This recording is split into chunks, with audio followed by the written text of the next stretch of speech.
અત્યારે બહુ બધા ગાયનેકોલોજીસ્ટ છે, આઈવીએફ સેન્ટર ચલાવે છે. આ બધા જ લોકો અત્યારે એ પણ ગર્ભ સંસ્કારની પ્રેક્ટિસ અલગ અલગ રીતે અલગ અલગ મીડિયમ થ્રુ કરાવે છે. શા માટે આટલું બધું અલગ અલગ છે? કોઈ આના માટે કોઈ પ્રીફિક્સ સિલેબસ છે? કોઈ રાઈટ એક યુનિવર્સલ મેથડ ના હોઈ શકે? શું છે સાચું? ભારતને વિકસિત ભારત દેશ બનાવવાની જર્નીની અંદર તમે જે પ્રમાણે અમને સાથ આપી રહ્યા છો એ બદલ તમારો ખૂબ ખૂબ આભાર. અને thank you for choosing this particular topic two watch, because આ પર્ટિક્યુલર ટોપિકથી તમે બિઝનેસ ક્ષેત્રે, લાઈફ ક્ષેત્રે, પર્સનલ લાઈફ ક્ષેત્રે ક્યાંક ને ક્યાંક ડેવલપ થશો. અને તમે જો આ પર્ટિક્યુલર ક્લિપનો ફૂલ પોડકાસ્ટ જોવા માંગો છો તો તમે અમારી મેઇન યુટ્યુબ ચેનલ આકાશ ઉકાણી ચેનલ પર જઈ શકો છો. ત્યાં સબસ્ક્રાઇબ કરી શકો છો કે જ્યાં એવરી સેટરડે અમે નવા પોડકાસ્ટ અપલોડ કરીએ છીએ. અને આ આકાશ ઉકાણી ક્લિપ ચેનલ પર અમે અમારા ફૂલ પોડકાસ્ટમાંથી મોસ્ટ વેલ્યુએબલ ટોપિકને નાનકડી ક્લિપ સ્વરૂપે તમારા સામે રાખીએ છીએ અને એવરી ડે અપલોડ કરીએ છીએ. Then hit subscribe button to this channel as well. તમે અમારી સાથે ડેઇલી અપડેટ્સ માટે અમને ઇન્સ્ટાગ્રામ ચેનલ પર પણ ફોલો કરી શકો છો જો તમે બધી જ આ પ્રોસેસ કરી દીધી છે. અને એન્જોય ધ શો. એકચ્યુઅલી આ અનુભવની વસ્તુ છે. હરેક મધરના અનુભવ અલગ છે. હવે ઘણા બધા મને નહીં તો એક વીકમાં મને 5 થી 7 કોલ્સ આવતા હશે કે ભાઈ તમે ફ્રેન્ચાઇઝી આપો અથવા તો તમે કઈ ઇન્સ્ટિટ્યૂટમાંથી ગર્ભ સંસ્કાર કર્યું, અમને પણ શીખવો. હવે મારા મોટા ભાગના જે સેશન્સ છે ને ઓરલ છે કે જેની કોઈ પીપીટી છે જ નહીં, જે તમે તમારા અનુભવથી શેર અનુભવ કરો છો. પરથી શેર કરું છું. એક્ઝેક્ટલી. રાઈટ? એટલે મારા અનુભવ પરથી જ્યારે હું ધારો કે મારી થિયોરી એવી છે, મારું લોજિક એવું છે કે ગર્ભ સંસ્કાર એ પ્યોર સાયન્સ હોવું જોઈએ. એને કોઈ કર્મકાંડ કે નાત જાત સાથે કોઈ લેવા દેવા નથી, ધર્મ શીખવતી જ નથી. ઘણા લોકો ગર્ભ સંસ્કારને ધર્મના નામે ચલાવે છે કે ભાઈ આ ધર્મ માટે આ ગર્ભ સંસ્કાર કરવું. ઘણા લોકો છે એને ફક્ત શારીરિક રૂપથી કે ઇન્ટેલિજન્સી રૂપથી કે ફક્ત ને ફક્ત યોગ પ્રાણાયામ અને ઇન્ટેલિજન્ટ એક્ટિવિટી કરાવવાથી ગર્ભ સંસ્કાર ચલાવે છે. એટલા માટે આ લોકોના વે અલગ વે અલગ અલગ થઈ જાય છે. રાઈટ? Definitely. અને હું જ્યાં સુધી આ સાયન્સને સમજું છું ત્યાં સુધી આ એક અનુભવનો વિષય છે. બીજી વસ્તુ કે આના માટે કોઈ કોર્સિસ ડિઝાઇન થઈ જ ના થઈ જ ના શકે. કારણ કે જો પોસિબલ જ નથી. દરેક ના, ટીમને નો ટીમને ડાઉટ મતી થયા છે. દીધા. અમુક કરાવે પણ છે. એ પણ એમાં શું રેડી કરાવડાવે છે? એક તો ફિઝિક્સ કવર કરાવે છે કે જેમાં તમારું કવર થઈ જાય કે ફિઝિકલ ક્વેશ્ચન કે જેમાં યોગ પ્રાણાયામ વધીને ધ્યાન, રાઈટ? અને ઇન્ટેલેક્ચ્યુઅલ એક્ટિવિટી કે જે આજકાલ બહુ તમે રીલ્સ જોવા મળશે, brain development activity, right brain, left brain અને મિડ બ્રેઇન. આના પર જ ફોકસ થાય આના છે. પર ફોકસ કરે છે. મોસ્ટલી આ જ ગર્ભ સંસ્કાર લોકો કહે છે. એટલે અમારી પાસે ઘણા આવે તો કે મેડમ અમને દૂર પડે છે, તો અમે સજેસ્ટ કરીએ કે તમારા નજીકનું સેન્ટર સિલેક્ટ કરો. પણ તમે કરો. એક્ઝેક્ટલી. આમાં કોમ્પિટિશન નામની વસ્તુ જ નથી. સીધી વસ્તુ છે કે હું જે ઉદ્દેશ્ય સેવું છું કે મારો એક જ ઉદ્દેશ છે. મારી ગર્ભશાળા બુક છે ને એમાં પણ નીચે મેં એક ટેગલાઈન આપેલી છે કે હવે હર ઘર પ્રગટશે દિવ્ય સંતાનની જ્યોત. તો બધી જગ્યાએ ઋષિતા ખૂંટ નહીં પહોંચી શકે. આ પૈસા કમાવાનો ધંધો જ ધંધો નથી. જ પહેલી નથી. વસ્તુ આ તો કહેવાય ને કે આના માટે કોઈ આ શરૂ કરેલું જ નહીં હતું, પણ ભગવાનની દયા એટલી વરસી કે બ્લેસિંગ્સ પણ એટલા મળે છે અને પૈસા પણ મળે છે. પૈસા પણ મળે છે. સીધી વસ્તુ છે. હું ડેફિનેટલી કહી શકું કે I can earn with blessings, કે હું બ્લેસિંગની સાથે મારી ઇન્કમ મારી આવે છે અને બહુ શુદ્ધ રૂપથી આવે છે. અને કોઈ ફીસ ભરે ને તો એમાં પણ બહુ બિલીવ કરું કે તમે ફીસ ભરો ને તો હસતા હસતા મને આપો.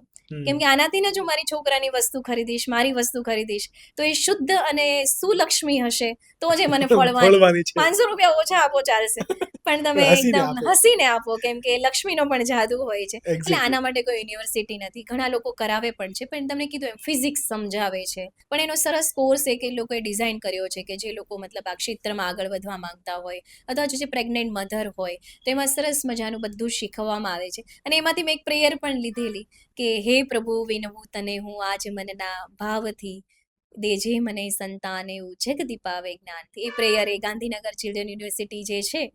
અને મને કેવું ઇન જનરલી અમારા પોડકાસ્ટમાં છે ને અમે mostly entrepreneurship oriented podcast platform છે કે જ્યાં અમે બિઝનેસીસની વાતો વધારે કરતા હોઈએ કે એક વર્ષ સુધી તમે એકલા હતા, પછી એક ટીમ મેમ્બર છે અને આટલું બધું મેનેજ કરવું, રાઈટ? ડિવાઇન સોલ તમે જે તમારા ક્લાસીસ ચલાવો છો, ઓનલાઈન પ્લેટફોર્મ પર આટલા બધા લોકોને મેનેજ કરો છો, તો આ બધાની અંદર આઈ નો કે બહુ બધા ચેલેન્જીસ આવે.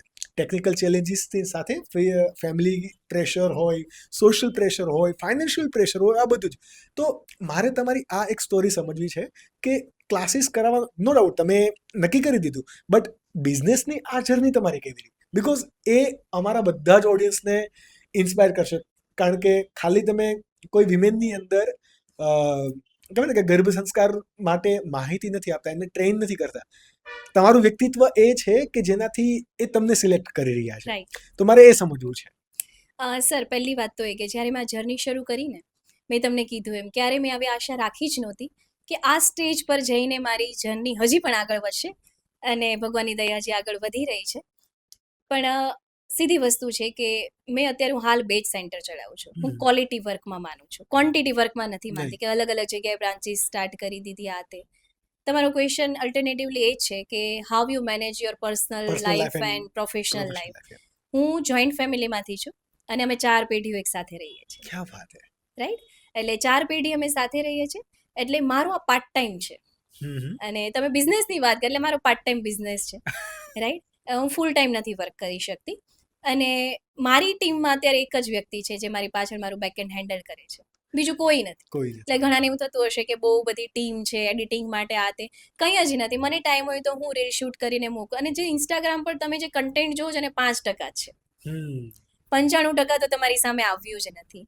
અને કન્ટેન્ટ પણ એવા છે કે યુટ્યુબ પર તમને ના મળે રાઈટ સીધી વસ્તુ છે કે મારા માટે ફર્સ્ટ પ્રાયોરિટી મારી ફેમિલી છે કેમ કે મારે 2 બાળકો છે એક 8 વર્ષનો દીકરો છે અને એક 3 વર્ષની દીકરી છે એટલે એના સ્કૂલ અવર્સના ટાઈમે હું મેનેજ કરું છું એનો સ્કૂલ અવર ખતમ થાય એટલે હું એની સામે હાજર થઈ જાઉં છું અને આ બાકીના જે કલાકો છે કે જેમાં મને 4 થી 5 કલાક આખા દિવસમાં મળે છે એમાં હું આ બધું જ ડિઝાઇન કરું છું કે મારે શું લાવવું જ્યારે શરૂઆત કરી ત્યારે મારી પાસે ફક્ત 8 સેશન હતા અત્યારે 30+ સેશનનું આખું મોડેલ છે અને આ અનુભવ ઉપરથી જ આવ્યું છે અને હું હાઉસવાઈફ છું હું જે સ્ટ્રગલ કરું છું હું જે ફેસ કરું છું કે આ બધું મેનેજ કરવું બધાની સાથે ચાલવું બધાને હસતા રાખવા આ પણ એક કળા છે સીધી વસ્તુ છે બધું જ મેનેજ કરવું પડે અને અત્યારે હાલમાં ઘણાને એવું થતું હશે લાઈફસ્ટાઈલ જોઈને કે આને તો બહુ બધા કામવાળા હશે હજુ હાલમાં પણ મારા ઘરે કામવાળા માસી ના તો હું કચરા પોતાય કરું છું વાસણ ઉટકીને ક્લાસ પર જાઉં છું કારણ કે એ જ બેઝિક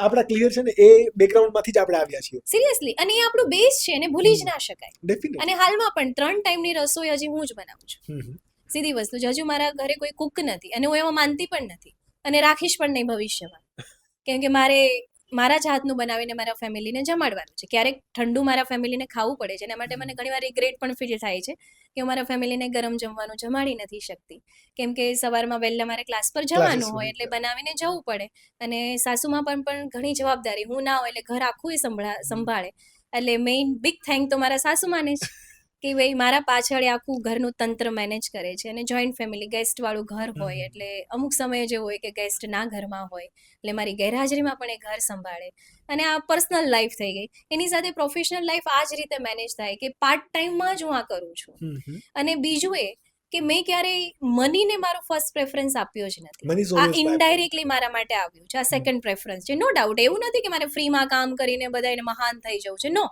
ફ્રીમાં હું પહેલા કરતી પણ હવે હું મારી જ વેલ્યુ નહીં કરું તો બીજું કોણ કરશે ડેફિનેટલી આપણે તો પહેલા કરવું જ પડે હા એટલે હું પ્રોફેશનલી કામ કરું છું પણ એટલી બધી પણ પ્રોફેશનલ નથી કે બસ મને પૈસા જ જોઈએ આ મારી સેકન્ડ પ્રાયોરિટી છે money is my second priority right એટલે જ્યારે હું કોઈના સીમંત સંસ્કારમાં પણ જાઉં ને તો કોઈનું ફ્રીમાં પણ કરાવતી હોય ને તો મેં જેની પાસેથી જે પેડ લીધું છે ને એના જેવો જ મારો ભાવ હોય અને હાલમાં પણ હું સીમંત કરું તો હાલમાં મારા રૂવાડા બેઠા થઈ જ જાય જ્યારે હું પ્રાર્થના કરાવતી હોય એટલે એ ઇમોશન્સ જે છે એ વાઇબ્સ છે મને આગળ લઈ જાય છે